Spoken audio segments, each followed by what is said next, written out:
तेज प्रताप यादव जी हैं वो एक लालू जी के बड़े लाल हैं। और लालू जी की एक बात, जब हिंदू मुस्लिम पंडितों को पीछे छोड़ गए तो मैं भी जो डिजिटल दौर का फ़ायदा उठाता हूं और मैं एक शेर कहता हूं जो आज मैं दर्शकों को, हिंदू मुस्लिम सिख ईसाई चारों धर्म के लोग मौजूद हैं रहते हैं। तो यहाँ पर जब किसी धर्म का कुछ हो बड़ा सभा, चूँकि भारतीय जनता पार्टी का नंबर 1 दीवाना हूँ, इसलिए मैं कहता हूँ कि विपक्ष। आप देख रहे हैं अखंड चंपारण। दोस्तों आज पटना में है, मेरे साथ एक मौलाना साहब हैं जो अभी बागेश्वर बाबा आए हैं पटना के नौबतपुर में और सपोर्ट कर रहे हैं। कुछ हिंदू हैं जो नाम के हिंदू हैं और विरोध कर रहे हैं। तो ये मौलाना साहब मुस्लिम धर्म से हो के भी सपोर्ट कर रहे हैं, तो इनसे हम बात करेंगे कि क्यों सपोर्ट कर रहे हैं और इनका हम परिचय जान लेते हैं। सर पहले अपना परिचय। मेरा नाम मोहम्मद आसिम भारती है। जी जी जी सर, आप मुस्लिम धर्म से आते हैं? धर्म तो मुस्लिम है लेकिन असल जो है मैं इंसान हूँ। जी जी। जो हिंदू मुस्लिम सिख ईसाई सब में सबको अगर इंसान ही नाम से दिया जाए तो वो बहुत बेहतर होगा। अब तो मज़हब कोई ऐसा भी चलाया जाए जिसमें इंसान को इंसान बनाया जाए, इसलिए यकीन ये। और आपने जो तस्वीर आपने देख रखा है, मैंने कहा बिहार की राजधानी पटना में आपका स्वागत है। यहाँ के हिंदू मुस्लिम सिख ईसाई सब चारों जो धर्म के लोग हैं उसका ये देश है। या बिहार में भी हिंदू मुस्लिम सिख ईसाई चारों धर्म के लोग मौजूद हैं रहते हैं। तो यहाँ पर जब किसी धर्म का कुछ हो बड़ा सभा तो एक दूसरे को सहयोग देना चाहिए, सपोर्ट करना चाहिए, सहयोग देना चाहिए ताकि किसी को किसी तरह की दुश्वारी ना हो। इसी लिहाज से मैं खड़ा हूँ। इसका ये मतलब हरगिज़ नहीं है कि मैं किसी दूसरे धर्म में चला गया।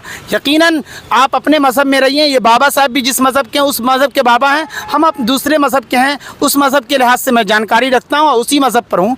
यानी आपका मज़हब आपके साथ, मेरा मज़हब मेरे साथ। ये लेकिन सर सोशल मीडिया पे काफ़ी वीडियो वायरल हो रहा है। लालू प्रसाद के बेटे हैं जो तेज प्रताप, वो बोल रहे हैं कि बाबा अगर एयरपोर्ट पे आएंगे तो हम रोक देंगे, उन्हें अरेस्ट करवाएंगे। ये मगर किस एंगल से आपको ये सही लग रहा है? किसी धर्म गुरु आ रहे हैं बिहार अपने धर्म को बढ़ावा देने के लिए, तो हिंदू धर्म के ही होके और विरोध कर रहे हैं। जिस तरीके से आप कह रहे हैं वो उनका अपना पर्सनल या जिस तरीके से सियासी मतलब होता है या जिस अंदाज से, वो तो आप वही जवाब देंगे। लेकिन जो आम तौर से आपने सुन रखा लेकिन वो तो बोल रहे हैं कि हिंदू मुस्लिम बाबा करते हैं, लेकिन आप मुस्लिम धर्म के होके और हिंदू धर्म को सपोर्ट कर रहे हैं और आप बोल रहे हैं कि कोई भी किसी भी धर्म का अगर कोई भी आयोजित कार्यक्रम हो तो उसमें सपोर्ट करना चाहिए। लेकिन एक हिंदू होके भी वो बोल रहे हैं कि हिंदू मुस्लिम कर रहे हैं वो बाबा।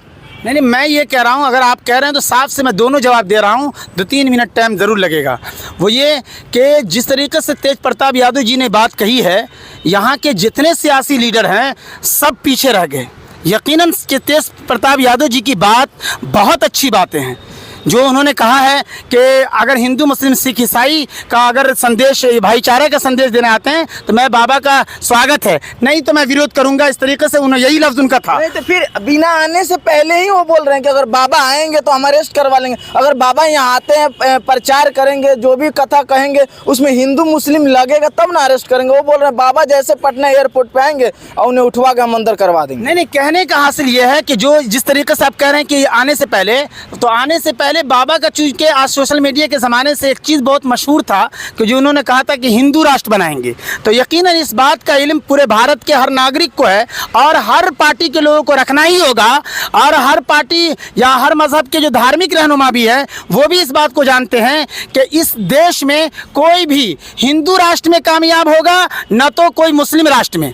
यानी हिंदू राष्ट्र में भी कोई बनाना चाहेगा तो उसमें उससे कामयाबी नहीं मिलेगी, और कोई मुस्लिम राष्ट्र, इस्लामी राष्ट्र बनाना चाहता है तो वो भी कामयाब नहीं होगा। मतलब ये हुआ कि कोई ग़ज़वा-ए हिंद बनाना चाहता है तो उसमें कामयाबी नहीं मिलेगी, कोई अगर भगवा हिंद बनाना चाहता है तो उससे भी कामयाबी नहीं मिलेगी। पता ये चला कि बाबा साहब अम्बेडकर का जो बनाया हुआ संविधान है, हिंदू मुस्लिम सिख ईसाई सबको एक अपने अपने मज़हब पर रहने की इजाज़त देता है। इसीलिए हमारे इस मुल्क का संविधान दुनिया के संविधानों में सबसे अच्छा संविधान माना जाता है।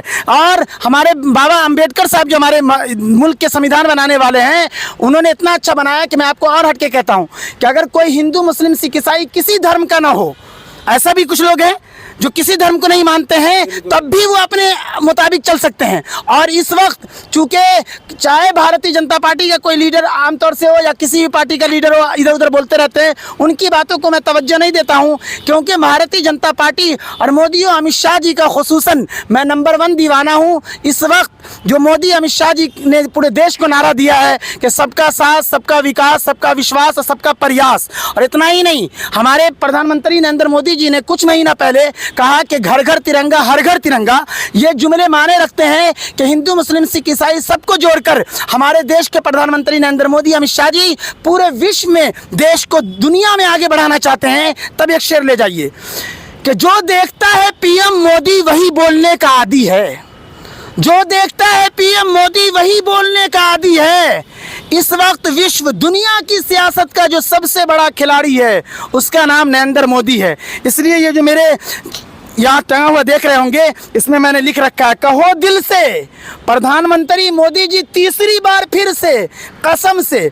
इसलिए आप पूरे भारत को आप भी बता दीजिए, आपका सहयोग चाहिए हमें कि ये मेरी आवाज़ पहुँचा दीजिए खाली भारतीय जनता पार्टी के दीवानों तक कि जो 14 में आए थे 24 में भी आएंगे। यकीनन भारतीय जनता पार्टी का भी किसी राज्य में कोई सीएम हो जैसे योगी जी, और भारतीय जनता पार्टी से हटकर किसी राज्य में सीएम है जैसे नीतीश कुमार, बंगाल में ममता बनर्जी वगैरह, उन सबों को कहिए कि ये सीट 24 में नरेंद्र मोदी जी के लिए रिजर्व है। नीतीश कुमार हो या योगी जी, वो सब जान लें कि नरेंद्र मोदी जी 24 में भी तीसरी मरतबा मुल्क के प्रधानमंत्री बनेंगे और मुल्क के सारे नागरिक उन्हीं को दे रहे हैं। हाँ, एक चीज़ और मैं बता दूं, जिसके तरह से आपने मुझसे सवाल किया कि बाबा जी जो ये कह गए आप ही तेज प्रताप जी की बातें, जो तेज प्रताप यादव जी हैं वो एक लालू जी के बड़े लाल हैं। और लालू जी की एक बात, जब हिंदू मुस्लिम या यूँ कह दिया जाए ऐसी नफरत बिहार और भारत में फैली हुई थी, एक वक्त ऐसा भी आया था, तो लालू जी के वो जुमले तारीख और हिंदुस्तान की हिस्ट्री में दर्ज है और उसको आबे ज़र सोने के पानी से लिखने के काबिल है कि उन्होंने जो कहा था कि जब इंसान ही नहीं रहेगा तो मंदिर में जाके घंटी कौन बजाएगा और मस्जिद में जाके इबादत कौन करेगा। तो यकीनन इस बात से पता ये चला कि इंसान का होना बहुत ज़रूरी है। लेकिन मैं आपको हट के बताऊँ कि यहाँ भारत और देश में और बिहार में भी जात पात और धर्म की राजनीति होती रहती है। मैं चूंकि भारतीय जनता पार्टी का नंबर 1 दीवाना हूं, इसलिए मैं कहता हूं कि विपक्ष वालों, जितना भी तुम जात पात की राजनीति कर लो, धर्म की, भारतीय जनता पार्टी को नहीं पछाड़ सकते। तो यकीनन भारतीय जनता पार्टी 24 में भी सीट आएगी। और नरेंद्र मोदी जी ने संसद में जो एक शेर कहा था, यह दीवाना ठीक नरेंद्र मोदी जी के शेर को ही आप तक पहुंचाना चाहता है। वो ये कि विपक्ष वालों, तुम्हारे पांव के नीचे कोई जमीन नहीं, तुम्हारे पाँव के नीचे कोई ज़मीन नहीं, कमाल ये है कि फिर भी तुम्हें यकीन नहीं। और मैं तो चूँकि दीवाना हूँ नरेंद्र मोदी जी, देखिए लाल किला में मैं उनका फ़ोटो, इसी तरीके से मुंबई जाकर के मैं खुद वहाँ, और इस तरीके से मेरी अपनी कोशिश ये है कि 2024 में हिंदुस्तान के हर राज्य से लोकसभा सीट सबसे ज़्यादा भारतीय जनता पार्टी नरेंद्र मोदी अमित शाह की नेतृत्व में हासिल कर सके। लेकिन मैं इसलिए विपक्षी तो बोल रहे हैं कि बिहार से उनका पत्ता कटने वाला है। देखिए कोई भी कुछ बोलता है, बिहार, देखिए हम राज की बातें नहीं कर रहे हैं, हम देश में 24 की बातें कर रहे हैं। 24 की तैयारी विपक्ष के सारे लोगों ने कर रखी है। तो मैं भी चूंकि नरेंद्र मोदी या भारतीय जनता पार्टी का दीवाना हूं, हम भारत के हर राज्य में घूमकर हर लोकसभा सीट चाहेंगे कि नरेंद्र मोदी या भारतीय जनता पार्टी को मिले, उसके लिए कोशिश है। इसलिए मेरा 2 शेर ले जाइए कि मोदी और अमित शाह जी के दीवाने को समझाए ना दुनिया, अरे ये खूब समझ बूझ कर दीवाने हुए हैं। और मोदी और अमित शाह जी के दीवाने जान देने से नहीं डरते, ये सर कट जाए या रह जाए कुछ परवाह नहीं करते। अब की बार फिर से तीसरी बार नरेंद्र मोदी जी की देश में सरकार, पीएम मोदी के दिल की राख कुरेद मत, उसे मुस्कुरा के हवा न दे। पीएम मोदी के पास अभी भी पासवान का बेटा चिराग है। विपक्ष वालों, कहीं तेरा हाथ जला न दे। तो यकीनन बिहार की भी लोकसभा सीट सबसे ज़्यादा और पूरे भारत की भी लोकसभा हर राज्य की सीट नरेंद्र मोदी जी, अमित शाह जी, भारतीय जनता पार्टी को मिलेगी। उसके लिए मैं कोशिश कर रहा हूं, आप सबों का भी सहयोग चाहिए। चूँकि मीडिया और डिजिटल दौर है, इसलिए मैं इस तरह का तरीका अपनाता हूँ।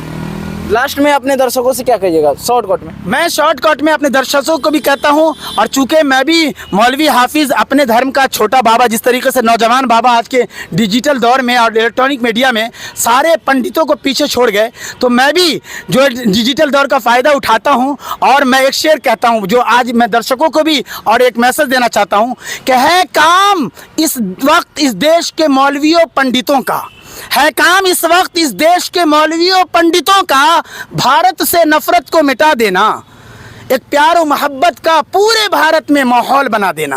और एक रुबाई ख़ास ले जाएं कि काश अपने मुल्क की ऐसी फ़ज़ा बने, मंदिर जले तो रंज मुसलमान को भी हो, अब पामाल हो न पाए कहीं मस्जिद की आबरू, ये फ़िक्र मंदिरों के निगहबान को भी हो।